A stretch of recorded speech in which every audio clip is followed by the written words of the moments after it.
Labadiena! In this episode, I'm gonna be making a couple of these huge mirror frames. One will be stationary, just leaning against the wall, and the other one is mobile. I guess I will explain everything during the build. So let's go! First of all, I decided to prepare the back panels or the supports which will hold the glass. So I'm gonna glue the mirror straight onto this panel. And this material is called chipboard, but MDF or plywood would have worked just the same. This material is just a lot cheaper, and I didn't need anything fancy or super rigid. I just need some support for the glass. So first of all, I decided to paint it white because the whole mirror frame will be white, and painting it after the glass is glued is a bit dumb, so that's why I'm doing it beforehand. And I could have cut it to the final dimension before painting it, but somehow I didn't, so I'm trimming the extra material after the painting. I've trimmed one of the sheets to the final dimension, exactly the size as the mirror glass was cut to. And unfortunately that wasn't a great idea, because once I glued it onto the chipboard, I had to be really careful placing it, because the glass was more or less exposed.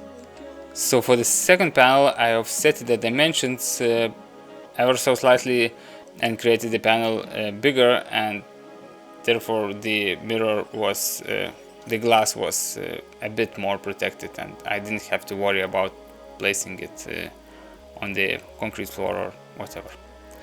Anyhow, now I would like to emphasize that you cannot use any random glue or silicone for gluing the mirror.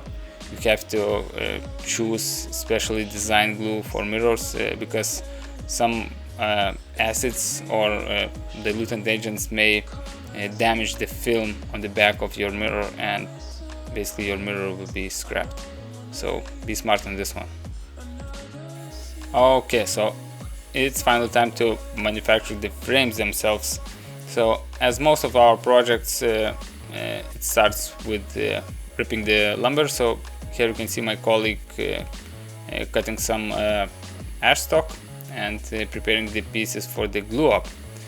And we decided to glue the frames from two individual pieces, mainly because we wanted to reduce any potential movement of the frame, so it wouldn't cup or bow or twist, because that may damage or basically crack the mirror. So we were a bit concerned about this issue, so that's the reason why we made it from two pieces.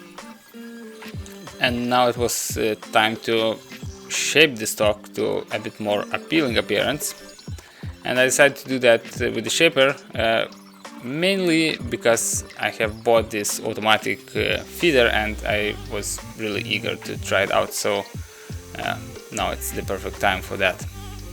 And I believe this addition to the shaper is a must, because it's a lot safer, because I'm no longer exposed to the cutter head, and my hands are away from this dangerous spinning tool, and plus the quality increases a lot because it's consistent pressure and consistent feed speed. So yeah, it's a wonderful addition to the machine. And by the way, don't get too confused. The shaper, or spindle molder to be exact, can spin the cutter head both ways. So just because the cutter head I'm using now had to be spun the other way around, so I just flip the switch and it's going the other direction. Isn't that neat? And if you would look closely, you can see that the profiles are a bit different. So the mobile frame will have completely symmetric profile from both sides, and the one which will be leaning against the wall will have a bit deeper and offsetted profile.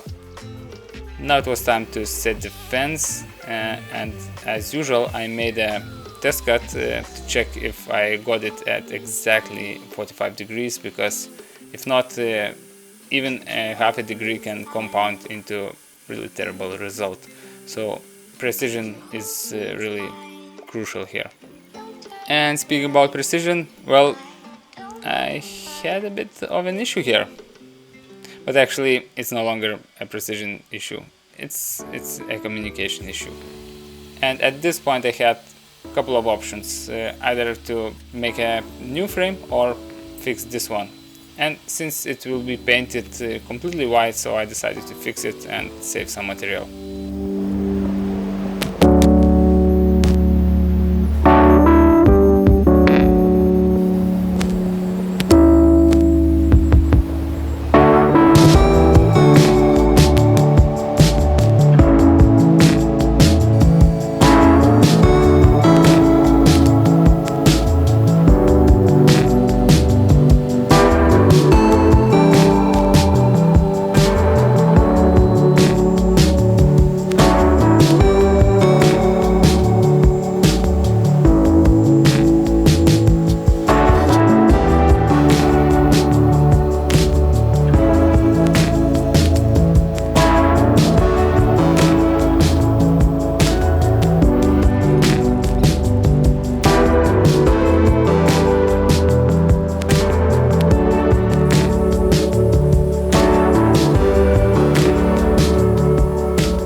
And after a couple of hours of work, I was back in business.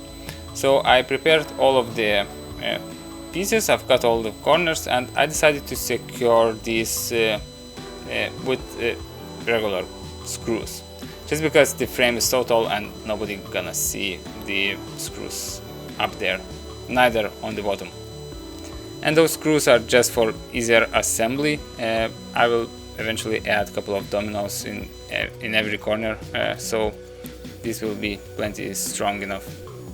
Once I was done with creating the pockets for the dominoes, I moved the frames to the painting booth and started painting these white. I had to do the painting beforehand, before assembly, not only to avoid the masking the mirror, but also I had to apply some paint on the inside of the groove where the mirror sits, because mirror reflects the inside of the groove, and I would have ended up with a really terrible seam where the mirror meets the frame. Eventually the frames were done and I was off to assembly.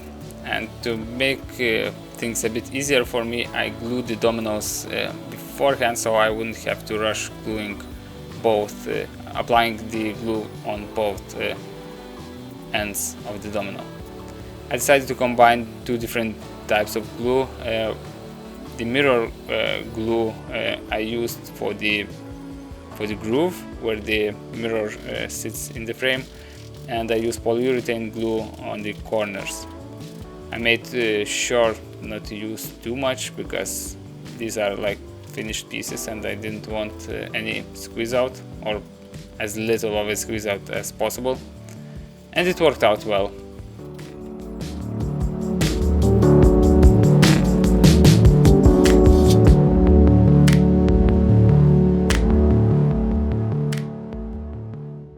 At this point, one of the mirror frames was already finished, so we delivered it, and I started working on the mobile base for the second one. I decided to use steel just because it's quicker and easier, or at least it seemed like that. Well, anyhow, so basically I'm using 25 by 25 steel tubing for this structure, and I guess you already see where it's going to, so I will leave you with some montage and we will meet later.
And just to make things clear, I decided to make casters replaceable.